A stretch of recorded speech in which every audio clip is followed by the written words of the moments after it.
Dia pikir dia dapat semua warisan. Tapi sebuah bingkai foto lama menyimpan rahasia yang akan membuatnya kehilangan segalanya. Sebelum mulai, absen dulu di komennya. Jangan lupa subscribe dan like-nya. Oke, kita langsung masuk ke ceritanya. Aroma melati dan sedap malam yang pekat masih menggantung di udara, menolak untuk pergi sama seperti para pelayat terakhir yang baru saja pamit. Hujan sore di Yogyakarta baru saja reda, menyisakan hawa lembab yang membuat rumah kayu bergaya endalem peninggalan orang tua mereka terasa semakin senyap dan berat. Ini adalah hari ketiga setelah Ibu Surti berpulang. Di ruang tengah, tiga bersaudara itu duduk dalam keheningan yang berbeda. Citra, si bungsu, duduk di dekat jendela. Matanya sembab, memandang kosong ke arah pohon Kamboja di halaman yang basah. Dari ketiganya, dia yang paling hancur. Citra adalah bayangan ibunya, tempat ibunya menumpahkan resep masakan, keluh kesah, dan tawa. Kini, jangkar hidupnya telah hilang. Ia menarik napas, tetapi yang terasa hanya sesak.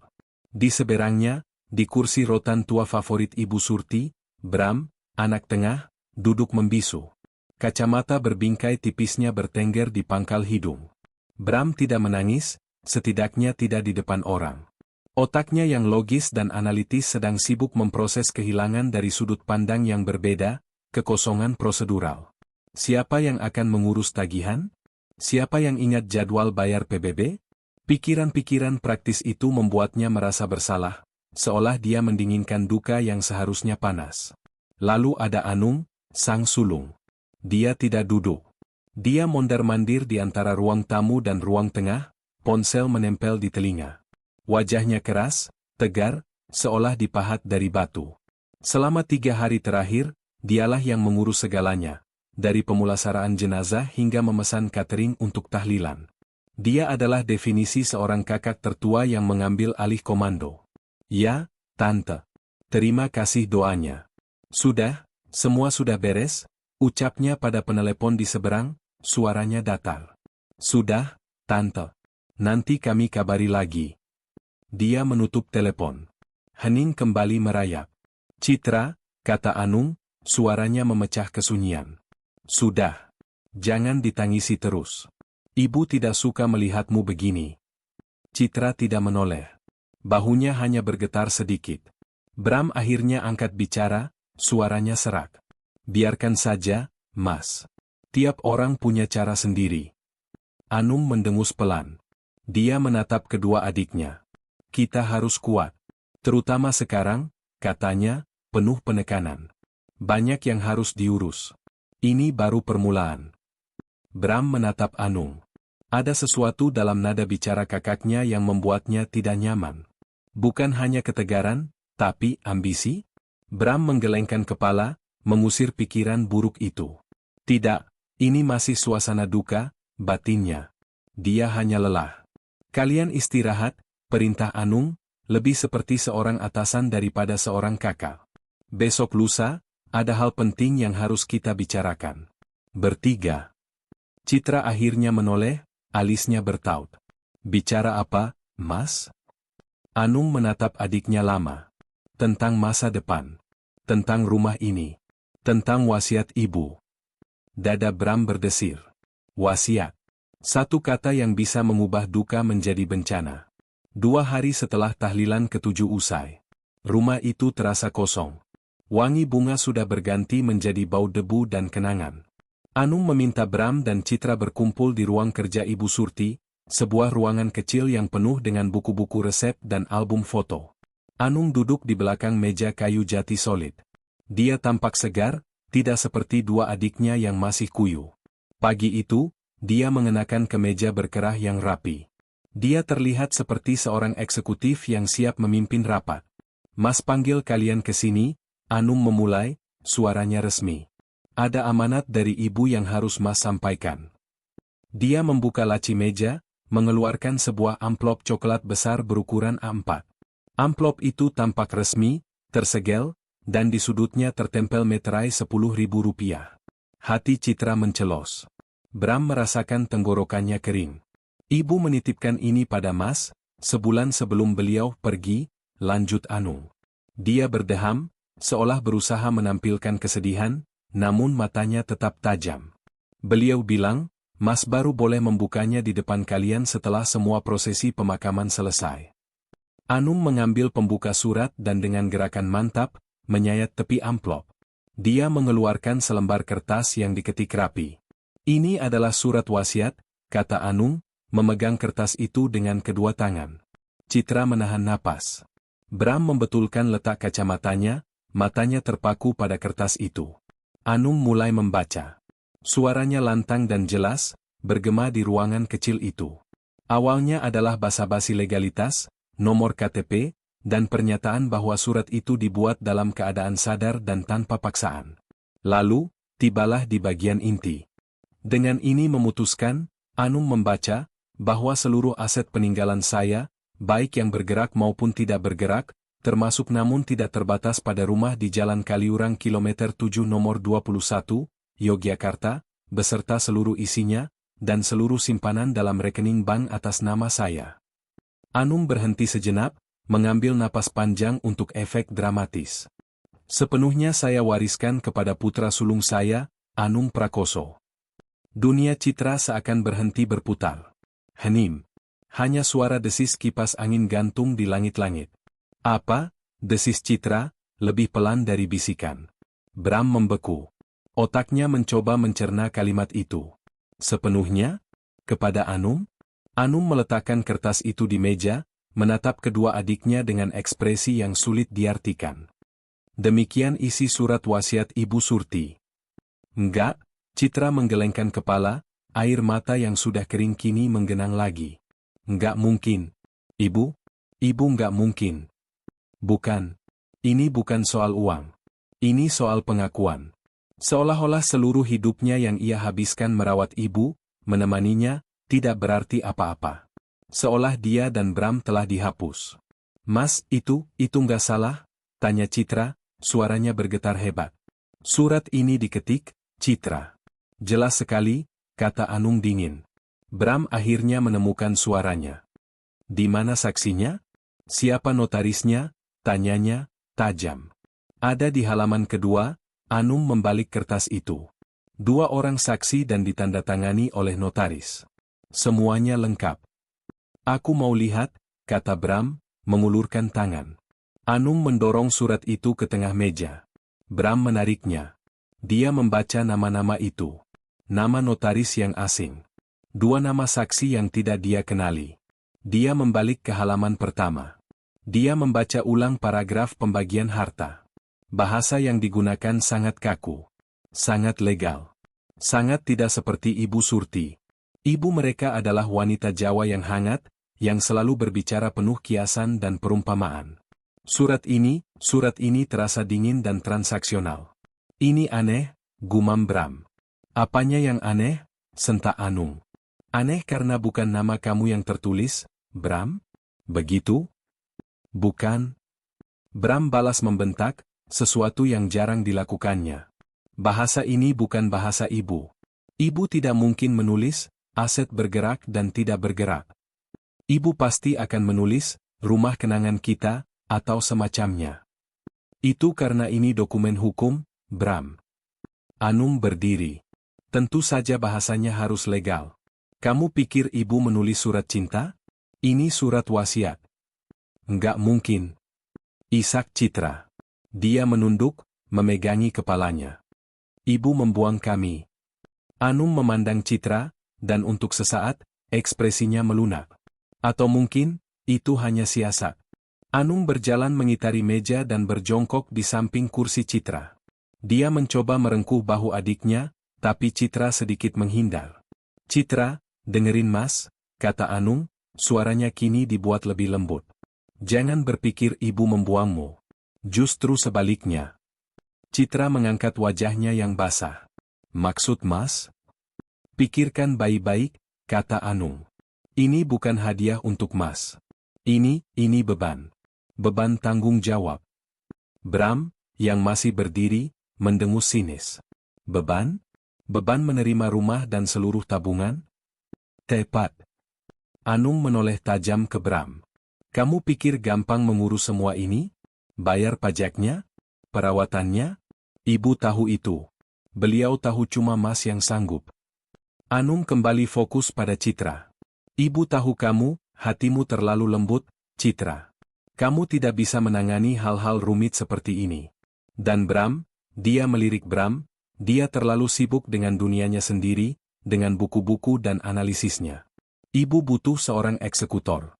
Seseorang yang bisa memastikan peninggalannya aman. Kata-kata itu, meski dimaksudkan untuk menenangkan, justru menusuk Citra dan Bram dengan cara berbeda. Citra merasa dianggap lemah dan tidak kompeten. Bram merasa dianggap tidak peduli dan egois. Jadi, rencanamu apa? Tanya Bram, nadanya datar, mencoba mengendalikan emosi dan kembali ke mode logis. Rencana Mas adalah menjalankan amanat ibu, kata Anung diplomatis. Menjaga aset ini. Menjaga? Atau memiliki? Tanya Bram. Bram, seru Anung, kesabarannya habis. Kamu menuduh Mas? Ini surat wasiat ibu. Tanda tangan Belik ada di sini. Kamu mau melawan keinginan terakhir ibu kita? Gugatan itu telah melawan keinginan ibu. Dalam budaya mereka, itu adalah dosa besar. Bram terdiam. Dia tidak punya bukti. Yang dia punya hanya firasat, insting yang berteriak bahwa ada sesuatu yang salah. Tapi firasat bukanlah fakta. Di atas kertas, Anung memegang segalanya. Kapan ibu membuatnya, Mas? Tanya Bram lagi, lebih pelan. Dan siapa dua saksi ini? Kenapa kita tidak kenal? Mas sudah bilang, sebulan lalu, jawab Anung, tampak kesal karena terus diinterogasi. Beliau panggil notaris ke rumah saat kalian berdua sedang kerja. Saksinya? Mungkin asisten notarisnya, atau siapa, Mas tidak tahu. Mas tidak ada di ruangan saat penandatanganan. Ibu hanya menyerahkan amplop tertutup ini ke Mas setelahnya. Sebuah kebohongan yang rapi. Cukup detail untuk dipercaya, cukup samar untuk menghindari pertanyaan lebih lanjut. Citra, di tengah isak tangisnya, sudah terlalu lelah untuk berdebat. Dukanya atas kepergian ibu kini ditimpa oleh rasa sakit karena surat wasiat itu. Dia tidak punya energi lagi. Dia hanya ingin ini semua berakhir. Terserah, Mas, lirih Citra, bangkit dari kursinya. Aku mau ke kamar. Dia berjalan keluar ruangan, bahunya terkulai. Bram menatap punggung adiknya yang menghilang, lalu kembali menatap Anung. Ada perang dingin di antara tatapan mereka. Baik, kata Bram akhirnya, suaranya nyaris tak terdengar. Untuk saat ini, aku akan menghargai keputusan ibu. Dia sengaja memberi jeda pada dua kata terakhir. Anung menyadarinya. Sebuah senyum tipis, nyaris tak terlihat, tersungging di bibir Anung. Dia telah menang. Setidaknya, untuk putaran ini. Belum genap seminggu sejak pembacaan surat wasiat itu, hawa di dalam rumah berubah drastis. Rumah yang dulu hangat oleh tawa Ibu Surti kini dingin oleh sikap Anung. Perubahan itu tidak langsung. Awalnya halus. Anung mulai mengambil alih ruang kerja ibu sepenuhnya, memindahkan buku-buku resep ibunya ke dalam kardus berdebu di gudang. Ruangan ini harus lebih produktif, katanya pada Bram yang memergokinya. Mas akan pakai untuk kantor sementara. Lalu, dia mulai membahas hal-hal yang lebih besar. Suatu sore, saat mereka bertiga kebetulan bertemu di meja makan, sebuah ritual yang kini terasa canggung, Anung berdeham. Mas sudah pikirkan, katanya. Rumah ini terlalu besar untuk kita. Biaya perawatannya juga tidak murah. Citra, yang sedang mengaduk tehnya tanpa minat, membeku. Maksud Mas Anung? Secara logis, Anung melanjutkan, mengabaikan Citra dan mengarahkan pandangannya pada Bram, seolah mencari persetujuan analitis. Menyimpan aset sebesar ini tidak efisien. Pajaknya tinggi. Lebih baik kita jual. Apa? Citra berseru, sendok tehnya jatuh berdentang di cangkir. Dijual? Mas, ini rumah ibu. Ini rumah kita. Secara teknis, Citra, ini rumah Mas, koreksi Anung, suaranya tajam. Sesuai surat wasiat. Dan Mas berhak memutuskan apa yang terbaik untuk aset ini. Menjualnya bukan yang terbaik, seru Bram, emosinya yang selama ini tertahan akhirnya meledak. Kita tumbuh besar di sini. Setiap sudut rumah ini ada kenangan ibu. Kenangan tidak bisa membayar tagihan listrik, Bram, balas Anung. Jangan sentimental. Kita harus realistis. Harga tanah di area Yogyakarta sini sedang bagus-bagusnya. Ini kesempatan emas. Kesempatan emas untuk siapa? Untuk Mas, cibir Bram. Anung berdiri, menggebrak meja pelan. Dengar. Mas adalah wali kalian. Mas akan pastikan kalian tidak terlantar. Kalian akan Mas carikan apartemen kecil yang layak. Sisa uangnya akan Mas kelola. Mas investasikan. Ini demi masa depan kita semua. Masa depan kita adalah di rumah ini, bersama-sama, Ishak Citra. Itu pandangan anak kecil, Citra, bentak Anung. Berhenti hidup di dunia dongeng. Ibu sudah tidak ada. Saatnya move on. Keesokan harinya, Anung membuktikan kata-katanya. Dia mulai menelepon beberapa agen properti. Dia bahkan mulai memindahkan perabotan. Barang-barang ini terlalu tua. Pembeli suka rumah yang terlihat modern dan kosong, katanya sambil menunjuk set kursi tamu ukiran Jepara yang sudah ada sejak mereka kecil. Dia menyuruh orang untuk memindahkan barang-barang ibu dari kamar utama. Inilah yang paling memukul Citra. Kamar ibu adalah satu-satunya tempat yang masih terasa seperti ada ibunya. Mas, jangan.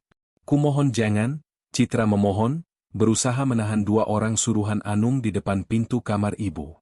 Biarkan kamar ibu apa adanya. Setidaknya sampai 40 hari. Anung menyingkirkan Citra dari pintu. Tidak kasar, tapi tegas. Citra, jangan menghalangi. Semakin cepat rumah ini laku, semakin cepat kita bisa memulai hidup baru. Ini demi kebaikanmu juga. Sikapnya tidak lagi seperti kakak tertua. Dia sudah menjadi pemilik. Arogan, dingin, dan berkuasa penuh. Bram dan Citra kini tak lebih dari sekadar penghuni yang menumpang di properti miliknya. Malam itu, Citra tidak bisa tidur. Suara gesekan perabotan yang dipindahkan tadi siang masih terngiang di telinganya. Hatinya hancur. Anung telah merenggut segalanya, warisannya, martabatnya, dan kini, kenangannya. Didorong oleh rasa rindu yang putus asa, Citra bangkit dari tempat tidur. Dia harus menyelamatkan sesuatu. Sesuatu yang intim. Sesuatu yang Anung anggap tidak berharga. Dia berjingkat menuruni tangga, menuju kamar Ibu Surti. Pintunya tidak dikunci. Anung sudah mengosongkan lemari pakaian, menjejalkan semua kebaya dan daster batik ibu ke dalam box-box hitam besar. Meja rias sudah kosong. Aroma melati yang biasa ibu pakai sudah menguap, digantikan bau kapur barus. Citra terisak pelan. Dia merasa seperti pencuri di rumahnya sendiri. Dia melihat sekeliling, mencari apa saja yang tersisa. Matanya tertumbuk pada satu benda yang masih tergantung di dinding. Sebuah foto. Itu bukan foto baru. Itu adalah foto lama, warnanya sudah sedikit memudar kecoklatan. Foto itu dibingkai dalam figura kayu jati tua yang berat, penuh ukiran rumit khas Jepara. Itu adalah hadiah pernikahan untuk ibu dan ayah mereka puluhan tahun lalu. Di dalam foto itu, Ibu Surti tampak muda dan sangat cantik, tersenyum lebar sambil memeluk 3 anak kecil. Anung kecil, sekitar umur 7 tahun, berdiri kaku dengan wajah cemberut khasnya. Bram, sekitar 5 tahun, menatap kamera dengan rasa ingin tahu, memegang sebuah mobil mainan. Dan Citra, si bungsu, mungkin baru 3 tahun, tertawa lepas dalam gendongan ibunya, memeluk erat leher ibu. Itu adalah satu-satunya foto di mana mereka berlima, termasuk ayah yang memotret, terlihat bahagia, sebelum ayah mereka meninggal dan sebelum kehidupan menjadi rumit. Citra mendekat, jemarinya menyentuh ukiran kayu yang berdebu itu. Dia harus menyelamatkan foto ini. Ini adalah bukti bahwa mereka pernah menjadi keluarga. Saat dia mencoba mengangkat bingkai itu dari paku, dia sadar bingkai itu luar biasa berat. Dia mencoba menggoyangkannya sedikit untuk melepaskannya. Saat itulah dia menyadari sesuatu yang aneh. Bagian belakang bingkai itu, karton penutupnya, terlihat sedikit menggembung. Tidak rata.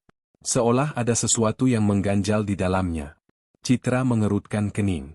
Dia mengetuk-ketuk karton itu pelan. Suaranya tidak padat. Rasa ingin tahu mengalahkan kesedihannya untuk sesaat. Dia menurunkan bingkai itu dari dinding dengan susah payah, lalu meletakkannya di atas ranjang ibu yang sudah telanjang tanpa spray. Dia mengamati bagian belakangnya. Karton itu ditahan oleh beberapa paku kecil yang sudah berkarat. Salah satu sudutnya terlihat sedikit terangkat, celahnya cukup untuk diselipkan jari. Tepat saat Citra hendak mencongkelnya, dia mendengar suara langkah kaki di koridor luar. "Citra? Kamu di mana?" Itu suara Anung. Jantung Citra melompat ke tenggorokannya. Cepat-cepat, dia menegakkan kembali bingkai foto itu dan menyandarkannya di dinding, berusaha membuatnya tampak seolah tidak pernah disentuh. Pintu terbuka. Anung berdiri di sana, menatapnya dengan curiga. "Sedang apa kamu di sini? Kamar ini sudah dikosongkan." Aku hanya ingin mengambil ini," kata Citra, suaranya gemetar sambil menunjuk foto itu. "Kenang-kenangan." Anung memutar bola matanya. "Terserah. Ambil saja. Tapi jangan bawa barang-barang besar. Besok pagi agen properti mau datang bawa calon pembeli pertama." Anung menutup pintu, langkah kakinya menjal. Citra bersandar di dinding, napasnya terengah. Dia menatap bingkai foto itu lagi. Perasaan aneh itu kembali. Perasaan bahwa karton yang menggembung itu bukan sekadar karton tua yang lapuk. Itu adalah sesuatu yang disembunyikan. Dan dia bertekad, apapun isinya, Anung tidak boleh mengetahuinya. Pagi menjelang, namun matahari seakan enggan bersinar penuh di atas rumah itu. Hawanya berat. Anung sudah sibuk di telepon sejak subuh, suaranya yang tegas dan keras memantul di dinding-dinding yang kini terasa asing. Pukul 8 pagi, sebuah mobil sedan hitam berhenti di depan gerbang. 2 orang berpenampilan rapi, satu pria dan satu wanita, keluar membawa map dan alat pengukur laser. Agen properti. Citra, yang melihat mereka dari jendela kamarnya, merasa mual. Ini terlalu cepat. Ini terasa seperti pengkhianatan. Bram mencegat Anung di ruang tengah, tepat saat Anung hendak menyambut tamunya. "Mas," kata Bram, suaranya rendah namun penuh penekanan. "Hentikan ini." Anung, yang sedang merapikan kemejanya, berhenti. Dia menatap adiknya seolah baru melihat serangga. "Hentikan apa, Bram? Hentikan masa depan? Hentikan menjual rumah ini." "Setidaknya belum," desak Bram. "Sudah diputuskan. Surat wasiatnya jelas," kata Anung, melambaikan tangan menyuruh tamunya masuk.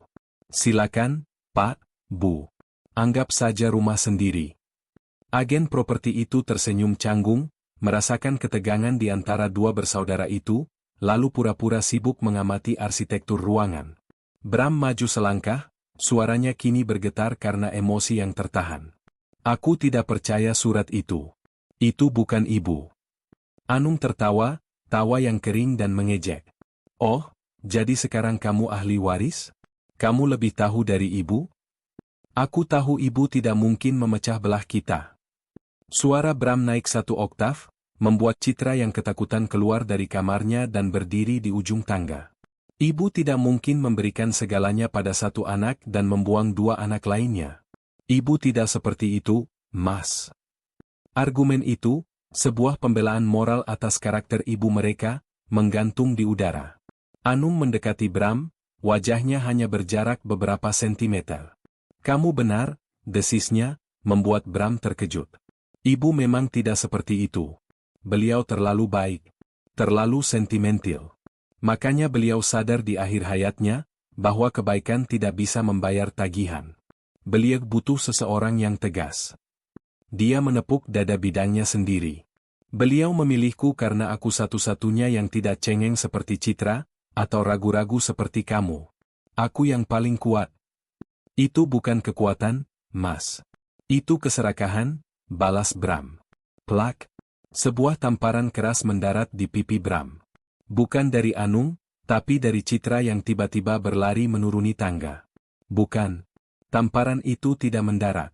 Tangan Citra berhenti di udara, gemetar hebat, beberapa sentimeter dari wajah Anung. Dia tidak sanggup. Dia terlalu takut. Tapi gestur itu sudah cukup. Anung menatap tangan Citra yang gemetar, lalu menatap wajah adiknya yang basah oleh air mata. "Kalian berdua," katanya dengan jijik. "Kalian sama saja. Terlalu lemah. Dia berbalik ke agen properti yang pura-pura tidak melihat. Maaf atas gangguannya. Mari kita mulai dari pavilion belakang. Area itu yang paling potensial.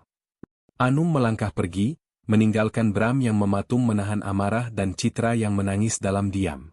Perpecahan itu kini bukan lagi retakan, melainkan sebuah jurang yang menganga. Bram menatap punggung Anung. Ini bukan lagi soal curiga, batinnya. Ini perang. Dan aku harus menemukan senjatanya. Bram tahu dia tidak bisa melawan Anung hanya dengan sentimen. Dia butuh fakta. Dia butuh bukti bahwa surat wasiat yang ditunjukkan Anung adalah palsu. Masalahnya, surat itu ada pada Anung. Bram menunggu hingga sore hari, ketika Anung pergi keluar, alasannya, bertemu notaris untuk mengurus akta jual beli. Kesempatan itu datang.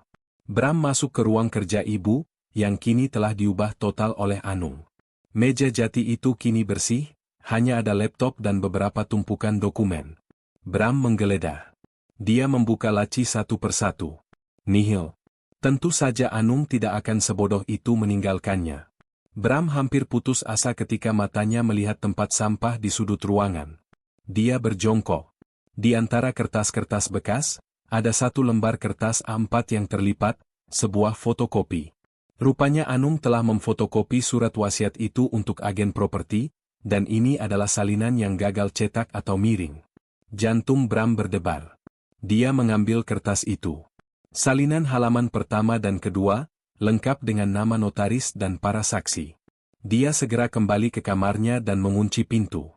Dia duduk di meja belajarnya, menyalakan komputer. Kertas fotokopi itu terbentang di depannya.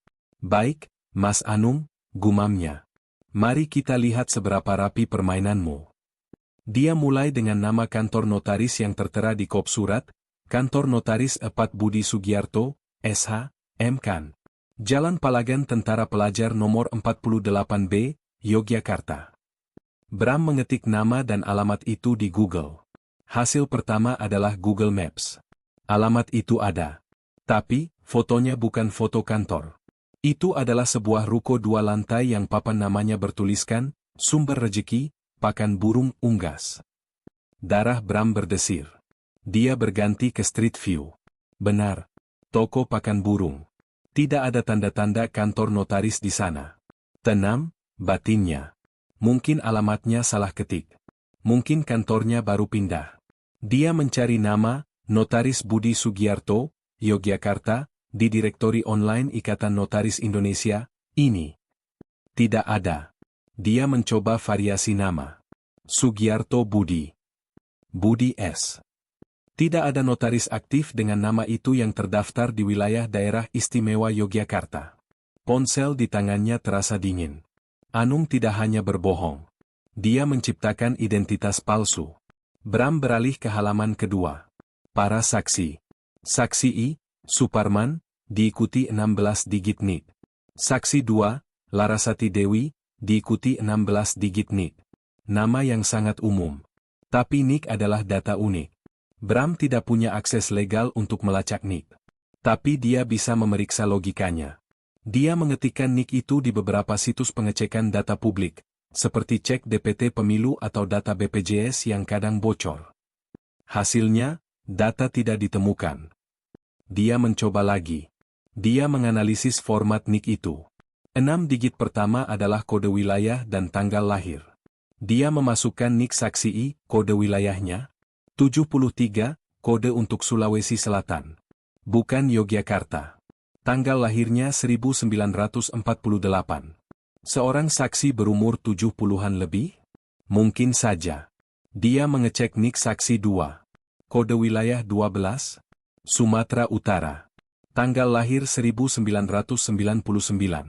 Dua saksi dari dua pulau berbeda, dengan rentang usia 50 tahun, kebetulan berada di sebuah kantor notaris fiktif di atas toko pakan burung? Bodoh, desis Bram. Mas Anung, kamu pembohong yang bodoh. Anung pasti membuat NIK itu secara acak, berpikir tidak akan ada yang mengecek sedetail ini. Dia mengandalkan duka dan kepasrahan adik-adiknya. Bram meremas kertas fotokopi itu. Dia punya buktinya. Surat itu palsu. 100% palsu. Tapi kemudian, sebuah kesadaran yang dingin memukulnya. Ini hanya membuktikan surat Anung palsu. Ini tidak membuktikan apa isi surat yang asli. Jika Bram mengkonfrontasi Anung sekarang hanya dengan bukti ini, Anung akan menyangkalnya. Dia akan menuduh Bram memfitnah, atau mungkin Anung akan berkata, baik, kalau surat ini palsu, berarti warisan dibagi rata sesuai hukum waris. Anung mungkin akan kehilangan hak eksklusifnya, tapi dia tidak akan kehilangan segalanya. Dan rumah ini tetap akan terancam untuk dijual paksa agar bisa dibagi rata. Bram sadar. Dia tidak bisa bergerak. Dia memegang bom, tapi tidak punya tempat aman untuk meledakkannya. Dia butuh surat wasiat yang asli. Sementara Bram sibuk dengan investigasi logisnya, Citra tenggelam dalam dunia emosi dan firasat. Malam itu, dia membawa bingkai foto kayu jati yang berat itu ke kamarnya. Dia tidak jadi mengambilnya dari kamar ibu, karena Anung sudah keburu memindahkannya ke gudang bersama barang tua lainnya. Dengan mengendap-endap, Citra mengambilnya dari gudang yang pengap. Dia meletakkannya di atas kasurnya. Dia menatap foto itu. Ibu, Mas Anung, Mas Bram, dan dirinya. Mereka yang dulu. Dia teringat keanehan di balik bingkai itu. Karton yang menggembung. Jantungnya berdebar. Dia takut untuk melihatnya. Takut jika itu hanya harapannya yang berlebihan. Takut jika di baliknya hanya ada karton lapuk dan jamur. Jika itu kosong, berarti harapannya benar-benar mati. Dia membaringkan tubuhnya di samping bingkai itu, memeluknya seolah memeluk ibunya. Dia kelelahan. Kelelahan menangis, kelelahan berdebat, kelelahan merasa takut. Malam itu, dia tertidur dalam keadaan gelisah. Dan dia bermimpi. Dalam mimpinya, dia tidak berada di kamar. Dia berada di taman belakang rumah. Taman yang dulu dirawat Ibu Surti dengan sangat telaten. Anggrek bulan favorit ibu sedang bermekaran, warnanya ungu pekat. Ibu ada di sana. Mengenakan daster batik motif parang kesayangannya, sedang tersenyum sambil menyiram tanaman. Ibu. Citra berlari, air matanya langsung tumpah. Dia berlari dan memeluk ibunya erat. Anehnya, pelukan itu terasa nyata. Hangat dan beraroma melati. Ibu? Citra kangen. Ibu Surti mengelus rambutnya. Ibu juga kangen, enduk, bisik ibunya, suaranya persis seperti yang Citra ingat. Ibu, kenapa, Bu, Isa Citra? Kenapa ibu tinggalin kami? Kenapa ibu kasih semuanya ke Mas Anung? Apa ibu sudah nggak sayang sama Citra dan Mas Bram? Ibu Surti melepaskan pelukannya. Wajahnya terlihat sedih. Harta itu membutakan, Citra. Ibu tidak pernah membedakan kalian. Tapi surat wasiat itu? Yang mana? Potong Ibu Surti lembut. Citra bingung. Yang dibaca Mas Anung. Ibu Surti menggeleng pelan. Ibu hanya titip pesan. Pesan ibu ada di kenangan paling bahagia. Kenangan apa, Bu? Ibu Surti tidak menjawab. Beliau hanya tersenyum, lalu mengangkat tangannya. Beliau tidak menunjuk ke kebun anggrek. Beliau menunjuk ke dalam rumah. Tepat ke arah dinding di mana bingkai foto itu dulu tergantung. Jaga rumah ini, bisik Ibu Surti. Jaga kenangannya. Jaga saudara-saudaramu, bahkan yang sedang tersesat. Ibu. Ibu mau kemana? Teriak Citra saat melihat sosok ibunya mulai memudar. Jawabannya ada di sana, Citra. Di balik senyum kita, kata Ibu Surti, suaranya menghilang bersama angin. Citra terbangun dengan napas terengah. Jantungnya berdebar kencang. Di balik senyum kita. Dia langsung terduduk. Dia menatap bingkai foto di sampingnya. Foto di mana mereka berempat tersenyum, kecuali Anung yang cemberut. Mimpi itu terasa begitu nyata. Itu bukan mimpi. Itu petunjuk. Dia tidak takut lagi. Dengan tangan gemetar, dia membalik bingkai foto itu. Dia melihat paku-paku kecil berkarat yang menahan karton penutup. Dia harus membukanya. Sekarang. Pagi harinya, rumah itu kembali gaduh. Lebih gaduh dari kemarin. Anung rupanya sudah tidak sabar. Dia tidak hanya membawa agen properti, dia membawa calon pembeli. Sepasang suami istri kaya yang tampak terkesan dengan arsitektur endalem itu. Tidak hanya itu. Di depan rumah, sebuah truk bak terbuka berhenti. Anung memanggil beberapa kuli angkut. Saya mau barang-barang besar di ruang tengah dipindahkan, perintah Anung. Kursi Jepara itu, lemari pajangan, dan gebyok ukir itu. Mau saya jual terpisah. Mas? Bram, yang baru keluar kamar, terbelalak. Gebyok itu peninggalan kakek. Mas sudah gila? Itu namanya optimalisasi aset, Bram, sahut Anung. Pembelinya tidak suka gaya kuno begini. Kosongkan. Para kuli angkut, yang tidak mau tahu urusan keluarga, mulai bekerja. Mereka mulai menggeser kursi-kursi berat. Citra keluar dari kamarnya sambil memeluk bingkai foto besar itu erat-erat. Dia tidak berhasil membukanya semalam. Paku-pakunya terlalu keras. Dia butuh bantuan Bram. Mas Bram, panggilnya, panik, berusaha menghindari para kuli angkut yang sibuk lalu lalang. Mas, aku harus bicara. Citra, minggir dulu, bentak Anung, yang sedang mengawasi calon pembeli. Jangan menghalangi jalan. Para kuli sedang berjuang memindahkan lemari pajangan yang tinggi dan berat. Ayo, angkat. Geser kanan, perintah satu kuli. Susah, Pak. Nyangkut, sahut yang lain. Didorong saja. Mas Bram, ini penting, desak Citra, matanya penuh air mata, masih memeluk bingkai itu di dadanya. Dia berdiri di lorong sempit, tepat di antara ruang tengah dan ruang dalam. Bram melihat kepanikan di mata Citra. Ini bukan kepanikan biasa. Ada apa, Cit? Bram mencoba mendekat. Hati-hati, teriak Anung pada para kuli. Itu ukirannya mahal. Kalau lecet, kalian yang ganti. Karena kesal dibentak, salah satu kuli angkut mendorong lemari itu terlalu kuat untuk memutarnya di sudut lorong. Semua terjadi begitu cepat. Sudut tajam lemari itu menghantam kuli yang lain, yang terdorong mundur, dan menabrak Citra dengan keras. Pekik Citra. Tabrakan itu membuatnya kehilangan keseimbangan. Bingkai kayu jati yang berat itu terlepas dari pelukannya. Waktu seakan melambat.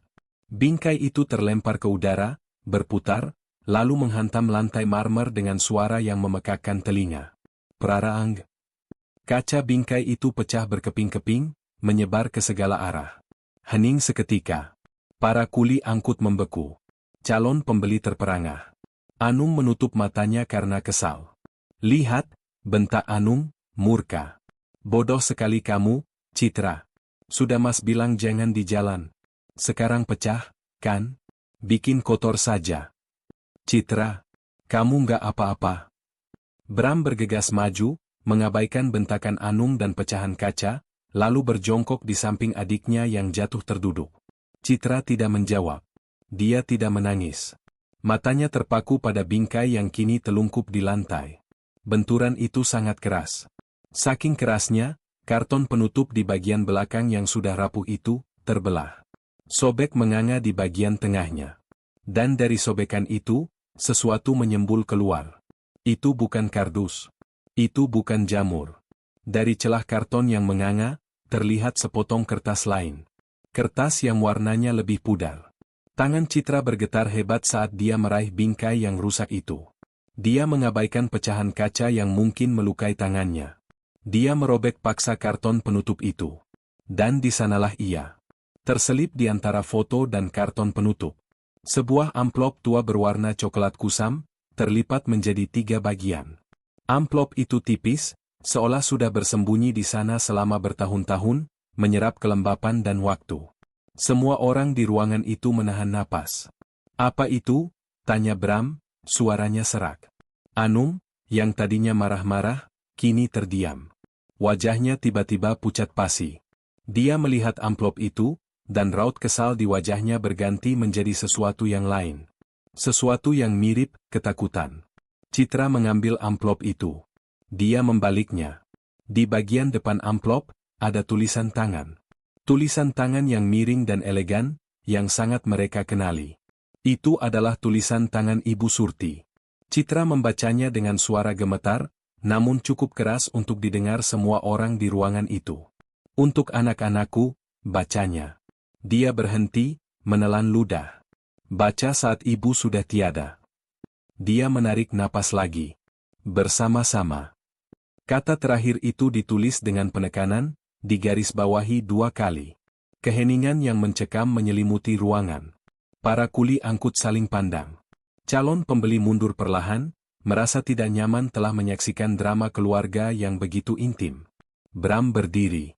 Dia menatap amplop di tangan Citra. Lalu dia menatap Anung.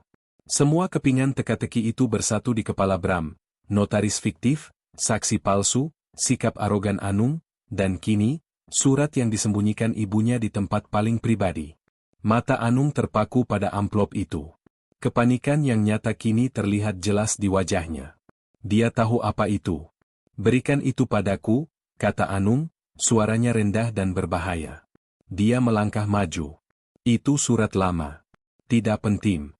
Yang sah yang Mas pegang. Tidak. Citra memekik, mendekap amplop itu ke dadanya. Mas, kata Bram, menempatkan dirinya di antara Anung dan Citra. Suaranya dingin seperti es. Cukup. Berikan padaku, Citra. Anung membentak, dia menerjang maju, mencoba merebut amplop itu dari tangan adiknya. Jangan, Mas. Bram mendorong Anung mundur. Dorongan itu cukup keras membuat Anung terhuyung. Ini adalah pertama kalinya Bram menggunakan kekerasan fisik pada kakaknya. Kita hentikan semua ini, kata Bram, napasnya memburu. Dia menatap calon pembeli dan para kuli angkut. Silakan kalian pergi. Urusan jual-beli dibatalkan. Kamu tidak punya hak, Bram, teriak Anung, wajahnya memerah karena marah dan panik. Kita akan cari tahu siapa yang punya hak, balas Bram. Dia menoleh ke Citra, yang masih gemetar.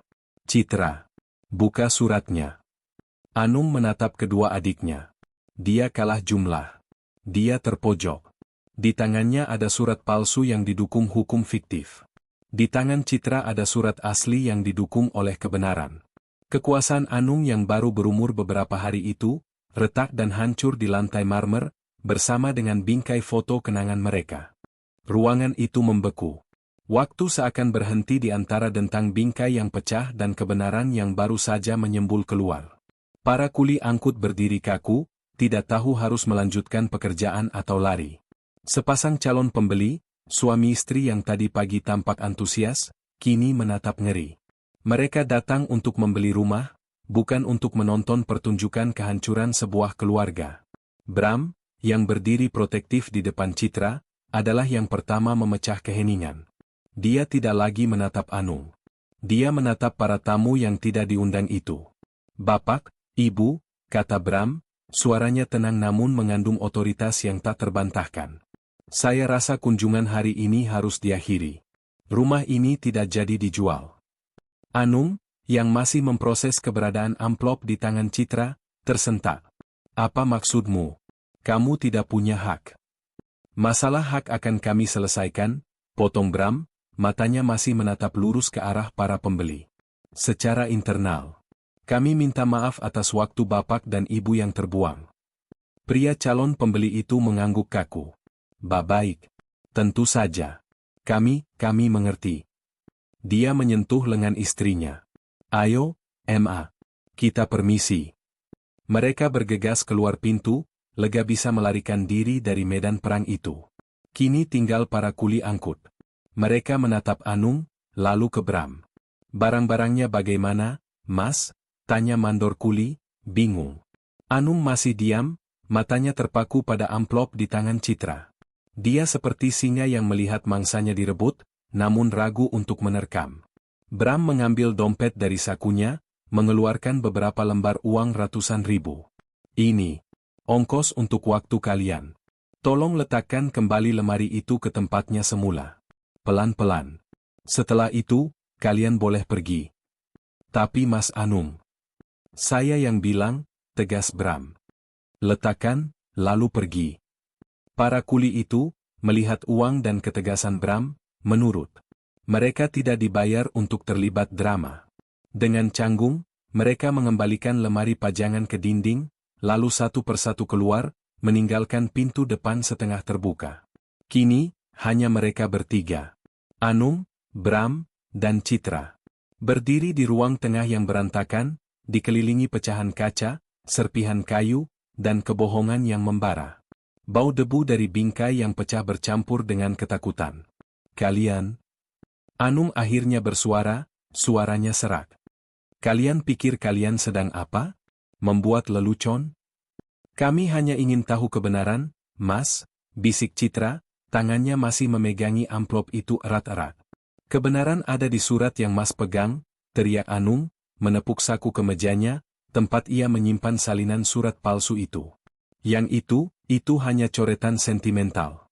Sampah tua. Ibu mungkin menulisnya 10 tahun lalu.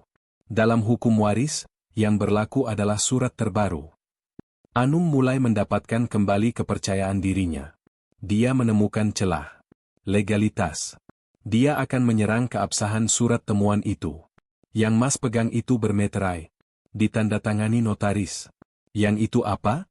Coretan di amplop kusam. Dia melangkah maju, tangannya terjulur. Berikan. Kita bakar. Kita lupakan hal memalukan ini. Kita lanjut. Cukup, Mas, kata Bram. Suara Bram begitu dingin, begitu datar, hingga Anung berhenti melangkah. Mas mau bicara soal hukum? Tanya Bram.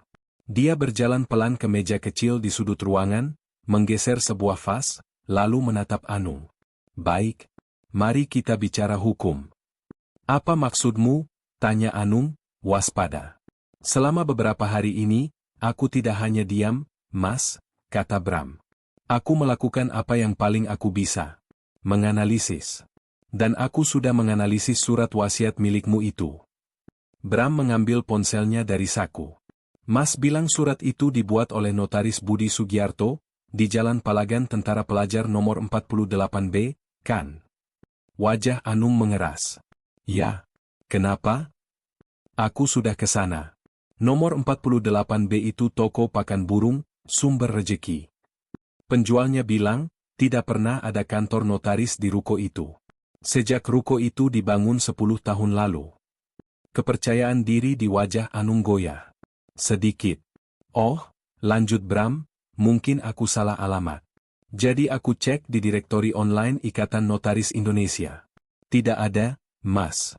Tidak ada satupun notaris aktif atas nama Budi Sugiarto, SH, M.Kan di seluruh wilayah Yogyakarta. Dia fiktif. Kamu? Anung mulai terlihat pucat. Kamu mengada-ada. Aku belum selesai, kata Bram, suaranya tetap tanpa emosi. Mari kita bicara soal saksi.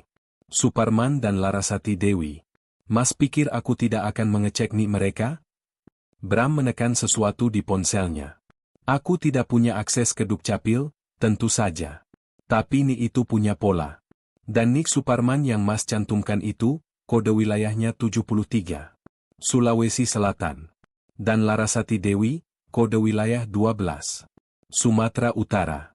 Kebetulan sekali ya, 2 orang dari pulau berbeda, dengan rentang usia 50 tahun, bertemu di hari yang sama di kantor notaris palsu di atas toko pakan burung. Setiap kata yang diucapkan Bram adalah paku yang menancap di peti mati kebohongan Anung. Mas, kata Bram, akhirnya menatap mata kakaknya. Suratmu itu bukan hanya palsu. Suratmu itu pemalsuan yang ceroboh. Yang konyol. Mas pikir kami sebodoh itu? Hening. Anung tidak bisa menjawab. Dia telah tertangkap. Bukan oleh emosi, tapi oleh fakta. Dia, yang menganggap dirinya paling pintar, paling logis, paling pantas, telah dikalahkan oleh kecerobohan fatalnya sendiri. Dia membuka mulut, lalu menutupnya lagi. Tidak ada sangkalan yang bisa dia buat. Itu? Anung mencoba. Itu, mungkin aku yang ditipu notarisnya. Ya, aku juga korban. Cukup, Mas Anung.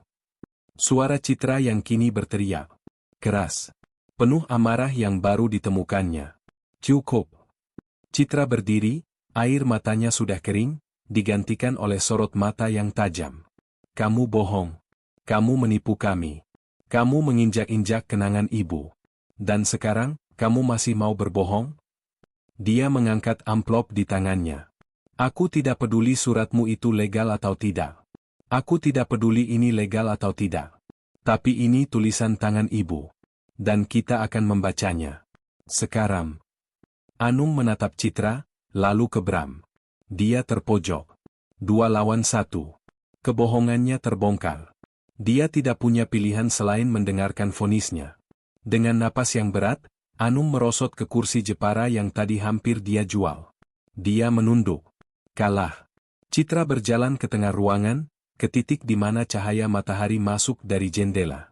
Dia berlutut di antara pecahan kaca, seolah-olah itu adalah altar. Bram berdiri di sampingnya. Dengan tangan gemetar, Citra membuka lipatan amplop tua itu.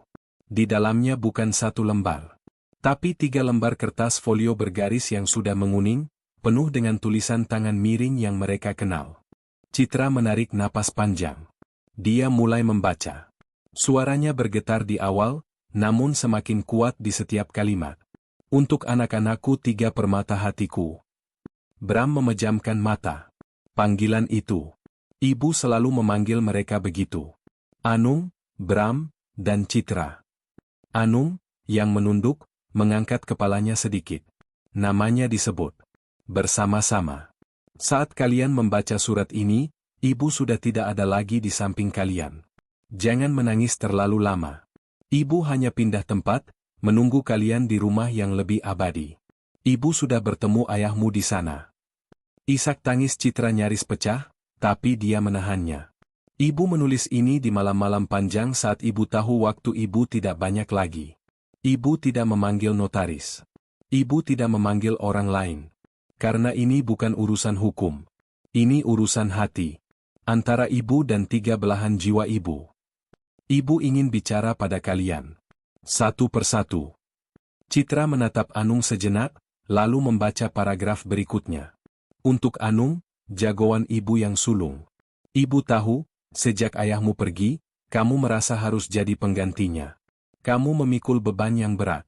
Kamu selalu ingin terlihat kuat. Ibu bangga sekali padamu, Num. Ibu ingat saat kamu kelas 5 SD, kamu jatuh dari pohon mangga sampai lenganmu patah. Tapi kamu tidak menangis di depan adik-adikmu. Kamu baru menangis pelan saat ibu kompres lukamu di kamar. Kamu bilang, sakit, Bu. Tapi Anung harus kuat. Anakku, kuat bukan berarti menanggung semua sendirian. Kuat juga bukan berarti menguasai segalanya. Kuat yang sejati adalah saat kamu bisa melindungi yang lemah dan menjadi sandaran bagi Bram dan Citra. Jangan biarkan ambisimu mengeraskan hatimu, Num. Ibu paling takut itu. Anung menunduk semakin dalam. Bahunya bergetar. Citra beralih ke halaman berikutnya, matanya menatap Bram. Untuk Bram, si pemikir ibu. Anak ibu yang paling kritis. Kamu selalu ada di dunia MU sendiri, dengan buku-buku dan pertanyaan, kenapa? Ibu ingat, kamu satu-satunya anak yang bertanya, Bu, kalau ibu meninggal, energi ibu pergi kemana? Pertanyaanmu selalu membuat ibu tertawa sekaligus merenung. Kamu pintar, Bram.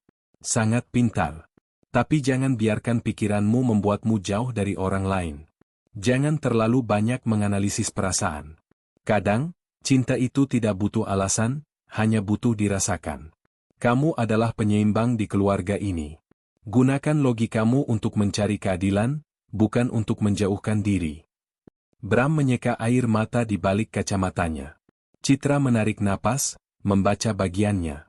Untuk Citra, kembang bungsu ibu. Gema tawa ibu. Kamu adalah ibu dalam versi yang lebih muda.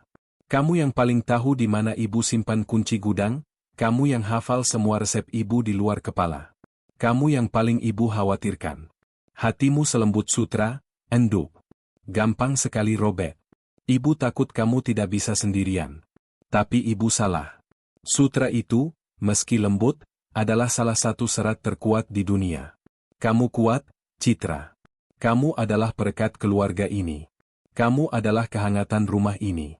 Jangan pernah biarkan siapapun, bahkan kakak-kakakmu, membuatmu merasa kecil. Citra berhenti, terisak. Dia tidak bisa melanjutkan. Bram berjongkok di sampingnya, mengambil alih kertas itu dari tangan adiknya. Biar Mas yang lanjutkan, katanya pelan. Bram berdeham, suaranya serak karena emosi. Dia mulai membaca bagian inti. Anak-anakku, Ibu menulis ini bukan untuk membagi harta. Harta ibu satu-satunya, warisan ibu yang paling berharga, adalah kalian bertiga. Tentang rumah ini, rumah di Jalan Kaliurang, rumah kenangan kita. Ini bukan warisan untuk dibagi-bagi seperti kue. Rumah ini adalah titipan. Bram memberi penekanan pada kata, titipan. Rumah ini adalah jangkar. Tempat kalian pulang. Tempat kalian berteduh saat dunia di luar terlalu kejam. Ibu tidak mau rumah ini menjadi alasan kalian bertengkar. Maka, ibu putuskan. Ruangan itu hening. Hanya suara napas Bram yang terdengar, membaca wasiat terakhir itu. Ibu putuskan, rumah ini tidak boleh dijual. Selama salah satu dari kalian bertiga masih hidup dan membutuhkannya sebagai tempat tinggal, rumah ini adalah haknya. Rumah ini adalah milik kalian bersama. Tabungan ibu di bank. Bram membaca, bukan untuk kalian bagi rata. Uang itu adalah biaya operasional rumah ini. Gunakan untuk membayar PBB, listrik, air, dan merawat taman anggrek ibu. Uang itu akan cukup untuk beberapa tahun ke depan, jika kalian hidup sederhana dan bijak. Bukan untuk membeli mobil baru atau foya-foya. Anung, yang tadi menangis, kini mendongak. Wajahnya tegang. Dia tidak suka arah pembicaraan ini. Bram melanjutkan, suaranya semakin mantap. Tapi, ibu mengenal kalian lebih baik dari siapapun. Ibu tahu Anung ambisius. Ibu tahu Bram bisa jadi sangat dingin. Ibu tahu Citra gampang pasrah. Maka, surat ini bukan hanya wasiat. Surat ini adalah ujian. Anung membelalakkan matanya. Ujian. Bram membaca paragraf berikutnya, dan kini gilirannya yang terkejut dengan apa yang dia baca. Ibu menitipkan warisan ini, rumah dan tabungannya, kepada kalian bertiga. Tapi hak atas warisan ini memiliki satu syarat mutlak. Bram berhenti. Dia menatap Anung lekat-lekat. Syaratnya adalah, kekeluargaan. Kalian harus rukun. Saling menjaga. Saling berbagi. Saling mengasihi. Kalian boleh berdebat, tapi tidak boleh saling mencurangi. Hak atas warisan ini hanya berlaku bagi anak-anakku yang memegang teguh amanat itu. Hening sejenak. Bram membalik ke halaman terakhir. Di sana, hanya ada satu paragraf tersisa. Paragraf yang ditulis dengan tinta yang sedikit lebih tebal, seolah Ibu Surti menekannya dengan segenap sisa tenaganya. Bram membacanya. Keras dan jelas.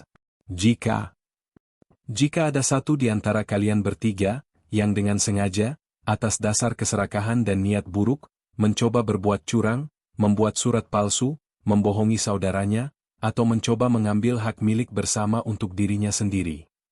Jantung Anung serasa berhenti berdetak. Kalimat itu terlalu spesifik. Seolah ibu tahu persis apa yang akan dia lakukan. Bram menyelesaikan kalimat itu, suaranya bergema di ruangan yang penuh pecahan kaca. Maka saat itu juga, detik di mana niat buruknya terbukti, hak anak tersebut atas seluruh warisan ibu, baik rumah maupun tabungan, dinyatakan gugur dan hangus. Citra menutup mulutnya, terkesiap. Bram membaca kalimat penutup. Seluruh aset titipan ibu, kemudian, secara penuh akan jatuh ke tangan anak-anak ibu yang tersisa, yang masih memegang teguh nilai kekeluargaan dan tidak berkhianat pada amanat ibu. Tanda tangan, ibumu yang selalu menyayangimu, Surti. Kertas itu melayang dari tangan Bram. Dia tidak menjatuhkannya. Dia melepaskannya. Selesai. Vonis telah dibacakan. Anung tidak bergerak.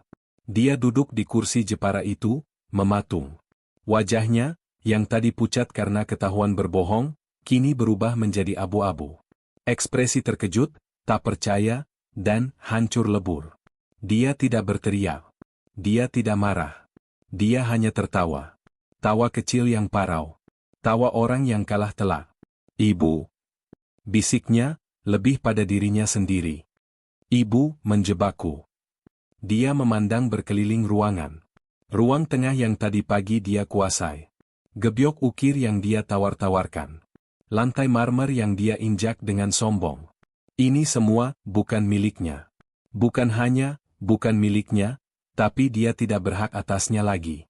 Sama sekali. Nol. Dia telah diusir dari surganya sendiri oleh sebuah surat yang tersembunyi di balik foto. Mas? Citra melangkah maju, tangannya terulur. Ada iba di matanya. Mas Anung. Jangan sentuh aku, bentak Anung, berdiri tiba-tiba. Kursi di belakangnya terjengkang. Dia menatap Bram. Dia menatap Citra. Wajah mereka bukan wajah pemenang yang sombong. Wajah mereka adalah wajah orang yang kelelahan, wajah orang yang berduka 2 kali lipat, atas kepergian ibu mereka, dan atas pengkhianatan kakak mereka. Jadi ini, kata Anung, suaranya hampa. Kalian berdua, sekarang, pemiliknya. Bram menggeleng pelan. Bukan pemilik, Mas. Kami yang dititipi. Kata, kami, itu menusuk Anung lebih dalam daripada pisau. Kami. Tidak termasuk dia. Mas yang memilih jalan ini, kata Bram pelan, suaranya berat. Bukan kami. Bukan ibu. Ibu memberi kita pilihan. Dan Mas memilih keserakahan. Ibu hanya menuliskan konsekuensinya. Anung menatap surat palsu yang masih menyembul dari saku kemejanya. Dia menariknya keluar. Meremasnya dalam kepalan tangannya. Itu adalah tiket emasnya. Tiket yang ternyata palsu, dan tiket yang baru saja membakar hangus tiket aslinya. Dia telah melakukan persis seperti apa yang dilarang oleh surat wasiat itu. Dia telah berbuat curang. Dia telah membuat surat palsu. Dia telah mencoba mengambil hak adik-adiknya. Dia telah menggugurkan haknya sendiri. Dia mencoba mencari kata-kata. Alasan. Pembelaan. Tapi tidak ada. Dia menatap pintu depan yang masih terbuka. Sinar matahari sore masuk, membutakannya. Dia tidak bisa tinggal di rumah ini lagi. Dia tidak sanggup. Setiap sudut rumah ini akan meneriakinya sebagai seorang penipu, sebagai anak durhaka yang dikutuk oleh wasiat ibunya sendiri. Tanpa sepatah kata pun, Anung Prakoso berbalik. Dia berjalan, langkahnya gontai, melewati pecahan kaca di lantai. Dia tidak peduli jika kakinya terluka. Mas, panggil Citra, suaranya lirih. Mas mau kemana? Anung tidak menoleh. Dia terus berjalan. Melewati ambang pintu, menuruni teras, dan keluar melalui gerbang. Dia pergi dari rumah itu, rumah tempat dia dilahirkan, rumah yang dia coba curi. Dia pergi hanya dengan pakaian yang menempel di badan, sebuah ponsel, dan segumpal kertas berisi kebohongan di tangannya. Bram dan Citra tidak mengejarnya. Mereka hanya berdiri di ruang tengah yang berantakan, mendengarkan suara langkah kaki kakak mereka yang menjauh di jalanan aspal, hingga akhirnya hilang ditelan suara lalu lintas Yogyakarta. Rumah itu kembali hening. Kini, benar-benar hanya milik mereka berdua. Suara langkah kaki Anung yang menjauh akhirnya lenyap, ditelan oleh deru lalu lintas jalan Kaliurang. Pintu depan masih terbuka, membiarkan angin sore yang lembab masuk, berbaur dengan bau debu dari bingkai yang pecah. Di ruang tengah yang porak-poranda, Bram dan Citra berdiri membisu. Kemenangan terasa hampa. Adrenalin dari konfrontasi tadi surut, menyisakan kelelahan yang luar biasa. Tidak ada sorak-sorai. Tidak ada rasa lega yang memuaskan. Yang ada hanya keheningan yang canggung dan rasa sakit yang tumpul. Mereka baru saja kehilangan ibu. Dan hari ini, dengan cara yang berbeda, mereka kehilangan kakak tertua mereka. Citra adalah yang pertama bergerak. Dia berlutut, tangannya yang masih gemetar memunguti pecahan kaca satu persatu. Dia tidak menangis lagi. Air matanya sudah kering. Hati-hati, Cit. Nanti kena tanganmu, kata Bram pelan, suaranya serak. Citra tidak menjawab. Dia hanya terus memungut. Bram menghela napas panjang. Dia melihat kursi Jepara yang terjengkang, ulah Anung. Dia menegakkannya kembali. Kursi itu terasa berat, seberat warisan yang kini menimpa bahu mereka. Dia melihat ke lantai. Di antara serpihan kaca, tergeletak gumpalan kertas yang diremas. Surat wasiat palsu. Anung menjatuhkannya saat dia pergi. Bram memungutnya, membukanya. Dia menatap tanda tangan palsu dan nama notaris fiktif itu. Ini adalah bukti kejahatan kakaknya. Tapi yang Bram rasakan bukan amarah. Anehnya, yang dia rasakan adalah kasihan. Betapa putus asanya Anung hingga melakukan hal serendah ini. Mas? panggil Citra lirih. Bram menoleh. Citra sedang memegang sesuatu dengan hati-hati. Bukan kaca. Itu adalah lembar foto yang tadi ada di dalam bingkai. Foto itu sendiri tidak sobek, tidak tergores. Foto ibu yang tersenyum memeluk mereka bertiga saat masih kecil. Fotonya selamat, bisik Citra. Bram mendekat. Dia menatap foto itu. Anung kecil yang cemberut, dirinya yang penasaran, Citra yang tertawa lepas. Di balik foto ini, di balik senyum ini, ibu mereka telah menyembunyikan ujian terberat.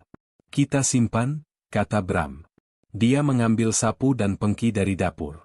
Tanpa berkata-kata, mereka berdua mulai membersihkan kekacauan itu. Suara sapu yang bergesekan dengan lantai marmer adalah satu-satunya bunyi di rumah itu. Mereka membersihkan pecahan kaca dari kebohongan Anung. Mereka membersihkan debu dari bingkai yang hancur.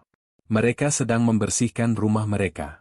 Malam itu, mereka tidak banyak bicara. Citra memasak mie instan. Mereka makan dalam diam di meja makan. Kursi Anung di ujung meja tampak kosong dan mencolok. Apa yang akan kita lakukan sekarang? Tanya Citra, memecah kesunyian. Bram menatap kursi kosong itu. Besok, katanya. Besok kita ke Ban. Kita jalankan amanat ibu. Keesokan paginya, Bram dan Citra berjalan memasuki kantor bank tempat Ibu Surti menyimpan tabungannya. Mereka tampak kontras dengan suasana bank yang sibuk dan profesional. Bram, dengan kemeja yang sedikit kusut, membawa map berisi surat wasiat asli tulisan tangan ibu, bukti risetnya tentang notaris fiktif, dan surat wasiat palsu yang ditinggalkan Anung. Citra berjalan di sampingnya, matanya menatap lantai, memeluk tasnya erat-erat. Mereka dipersilakan masuk ke ruangan manajer bank, seorang pria paruh baya berkacamata bernama Pak Haryo. Selamat pagi. Ada yang bisa saya bantu? Sapa Pak Haryo ramah. Pagi, Pak, Bram memulai. Kami putra dan putri dari nasabah Anda yang baru saja meninggal. Ibu Surti. Ah, Ibu Surti, Pak Haryo langsung mengubah rautnya. Saya turut berduka cita. Beliau nasabah lama yang sangat baik di sini. Terima kasih, Pak, kata Bram. Kami ke sini untuk mengurus peninggalan beliau. Bram meletakkan surat wasiat tulisan tangan ibu di atas meja. Pak Haryo mengambilnya, membacanya dengan saksama. Alisnya berkerut. Maaf, Mas Bram. Ini, surat tulisan tangan, ya? Tidak ada tanda tangan notaris? Benar, Pak. Itu wasiat holografik, kata Bram, menggunakan istilah yang dia cari semalam. Ditulis tangan penuh oleh pewaris. Saya mengerti, kata Pak Haryo hati-hati. Tapi secara prosedur bank, ini rumit. Kami biasanya membutuhkan akta waris yang disahkan notaris atau pengadilan. Tanpa itu, kami tahu, Pak, potong Bram. Tapi, ada masalah lain. Bram kemudian mengeluarkan surat wasiat palsu buatan Anung. Sebelumnya, kakak sulung kami, Anung Prakoso, menunjukkan surat ini pada kami. Pak Haryo mengambil surat kedua. Dia membandingkan. Yang satu tulisan tangan, yang satu diketik rapi lengkap dengan meterai dan stempel notaris. Nah, kata Pak Haryo, raut wajahnya berubah tegas. Ini yang kami butuhkan. Surat ini terlihat sah secara hukum, Mas. Ini yang akan jadi acuan kami. Sesuai surat ini, seluruh aset jatuh ke tangan Tuan Anung Prakoso. Citra mencengkeram lengan Bram. Ini adalah ujian pertama mereka. Bram menarik napas. Pak, katanya tenang. Itu sebabnya saya membawa ini. Dia mengeluarkan lembar-lembar risetnya. Saya mohon waktu Bapak 5 menit. Surat yang Bapak pegang itu palsu. Selama 5 menit berikutnya, Bram dengan metodis menjabarkan temuannya. Dia menunjukkan foto ruko toko pakan burung di alamat notaris. Dia menunjukkan hasil pencarian di direktori notaris. Dia menunjukkan analisis nik saksi yang fiktif. Pak Haryo mendengarkan dengan saksama, raut wajahnya berubah dari skeptis, menjadi terkejut, lalu serius. Dan ini, kata Citra pelan, menunjuk surat tulisan tangan ibu. Kami menemukannya tersembunyi di bingkai foto lama. Kakak kami, Mas Anung, dia sudah pergi dari rumah setelah kami menemukan surat asli ini. Dia Dia sudah mengakuinya secara tidak langsung. Pak Haryo terdiam lama. Dia menatap kedua surat itu. Satu surat yang legal secara tampilan tapi palsu secara substansi. Satu lagi surat yang lemah secara tampilan tapi otentik secara substansi. Ini kasus pemalsuan yang serius, kata Pak Haryo akhirnya. Seharusnya ini masuk ke ranah polisi. Kami tidak ingin mempolisikan kakak kami, Pak, bisik Citra. Kami hanya ingin menuruti kemauan ibu. Pak Haryo menatap wajah lelah kedua anak di depannya. Dia melihat kejujuran di mata Bram dan kepedihan di mata Citra. Baik, katanya, mengambil keputusan. Bank akan membekukan rekening ini sementara. Tapi saya pribadi akan membantu kalian. Kita bisa gunakan surat tulisan tangan ibu, dikuatkan dengan bukti pemalsuan surat yang satu lagi. Kita buat surat pernyataan di atas meterai, ditandatangani kalian berdua, menjelaskan kronologinya. Surat itu akan menjadi dasar hukum kita untuk mengabaikan surat wasiat Tuan Anung. Ini akan memakan waktu, tapi ini jalan yang benar. Bram dan Citra saling pandang. Lega. Satu hal lagi, kata Pak Haryo, membuka sistem komputernya. Soal tabungan Ibu Surti, seperti yang tertulis di surat beliau, ini memang bukan jumlah yang fantastis. Cukup untuk biaya perawatan rumah dan pajak selama beberapa tahun ke depan, seperti kata ibu kalian. Citra tersenyum kecil. Ibu tidak pernah bohong. Mereka keluar dari bank 1 jam kemudian. Matahari terasa lebih hangat. Mereka telah melewati ujian pertama. Bukan sebagai ahli waris, tapi sebagai tim. 40 hari setelah Ibu Surti berpulang. Rumah itu sudah bersih. Tidak ada lagi sisa-sisa pertengkaran. Pengajian kecil baru saja selesai, mengirim doa untuk almarhumah. Tetangga sudah pulang. Bram dan Citra duduk di teras belakang. Di depan mereka, taman anggrek Ibu Surti mulai terlihat sedikit layu. Kita harus merawatnya, kata Citra pelan, menunjuk anggrek. Aku tidak tahu caranya, jawab Bram jujur. Ibu sudah mengajariku. Kita hanya perlu mulai. Hening sejenak. Ini adalah percakapan terpanjang mereka sejak Anung pergi. Mas Bram, kata Citra. Apa Mas benci sama Mas Anung? Bram menatap cangkir tehnya yang sudah dingin. Pertanyaan itu menggantung di antara mereka selama berminggu-minggu. Aku tidak tahu, jawab Bram akhirnya. Aku benci perbuatannya. Aku benci keserakahannya. Aku benci dia meremehkan kita. Dia pikir kita begitu bodoh dan dia begitu pintar. Dia berhenti. Tapi, saat aku lihat dia berjalan keluar pintu itu, aku tidak merasa menang. Aku ingat waktu aku kecil, dia yang mengajariku naik sepeda. Dia yang mendorongku saat aku takut. Kemana perginya Mas Anung yang itu? Orang bisa berubah, Mas, kata Citra. Ibu tahu, gumam Bram. Ibu tahu itu akan terjadi. Surat itu, klausul hukuman itu, ditulis spesifik untuk Mas Anung. Ibu tahu siapa anaknya. Ibu tidak sedang menguji kita bertiga. Ibu sedang memberi Mas Anung pilihan terakhir. Dan dia gagal. Aku kasihan padanya, aku Citra. Kadang aku bermimpi dia kembali. Dia minta maaf. Dan kita makan bersama lagi. Dia memilih jalannya, Cit, kata Bram, suaranya lebih lembut. Dan kita punya jalan kita sendiri. Bram menoleh ke adiknya. Dia melihat Citra bukan lagi sebagai gadis kecil cengeng yang harus dilindungi. Citra telah menemukan suaranya. Dia yang menemukan surat itu. Dia yang berani menghadapi Anung. Ibu benar, kata Bram. Kamu seperti Sutra. Lembut, tapi kuat.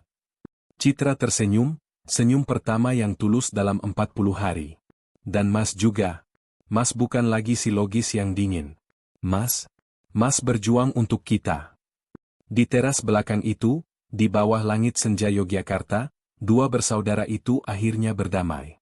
Berdamai dengan kehilangan ibu, dengan pengkhianatan Anung, dan dengan peran baru mereka. Mereka bukan lagi anak-anak yang menunggu perintah. Mereka adalah wali titipan ibu mereka. Ok, kata Bram, berdiri. Tunjukkan padaku cara merawat anggrek itu. Kita mulai dari mana? Kehidupan harus berjalan. Bram kembali bekerja, namun kini dia bekerja dari rumah, menggunakan ruang kerja ibu yang telah mereka rapikan kembali.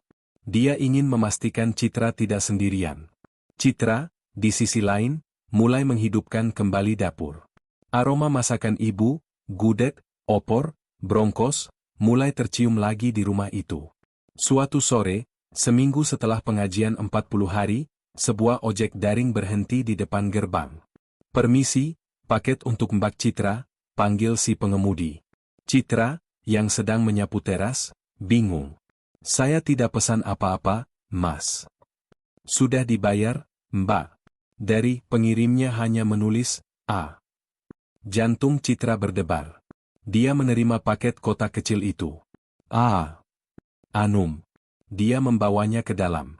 Bram, mendengar ada tamu, keluar dari ruang kerja. "Paket dari siapa, Cit?" "Dari A," katanya pelan. Dia membuka kotak itu dengan tangan gemetar. Di dalamnya tidak ada surat. Tidak ada permintaan maaf tertulis. Hanya ada kotak beludru merah kecil yang sudah usang. Citra membukanya. Di atas bantalan beludru itu, tergeletak sebuah kalung.